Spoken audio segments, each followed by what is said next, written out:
Syria airstrikes. What role did the UK and France play? According to the UK Ministry of Defence, strikes carried out by 4 RAF Tornado jets hit one of the targets mentioned by the Pentagon, a military site near the city of Homs which is believed to have housed precursor materials for chemical weapons. 8 Storm Shadow cruise missiles were fired by the jets. Prime Minister Theresa May said there was no practicable alternative to the use of force. But she also said the strikes were not about regime change. She later added that while the assessment of the strikes' results was ongoing, she was confident of their success. French President Emmanuel Macron also confirmed his country's participation in the operation. Dozens of men, women and children were massacred with chemical weapons, he said of the Douma incident a week ago, adding that the red line had been crossed. Analysis: will this time be different? Jonathan Marcus, BBC Defense correspondent.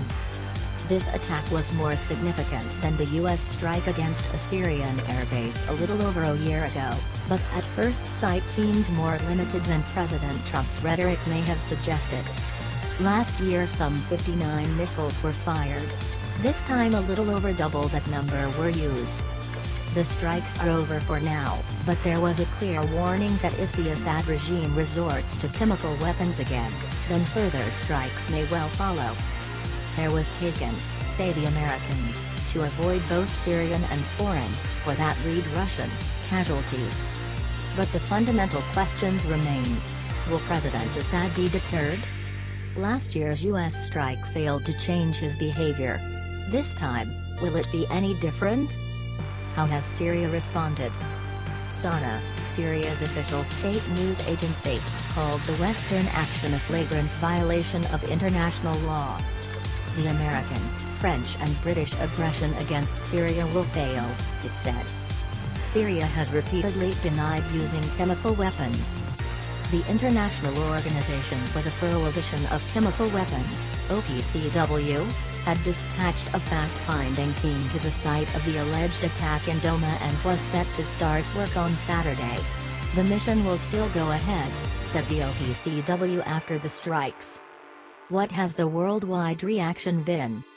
Reaction to the strikes was mixed among the international community. President Putin said they were an act of aggression and has called for a UN Security Council meeting.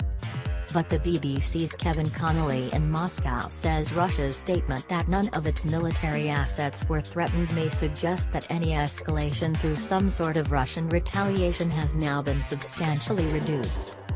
German Chancellor Angela Merkel, who had ruled out joining the military action, said she supported the strikes as necessary and appropriate.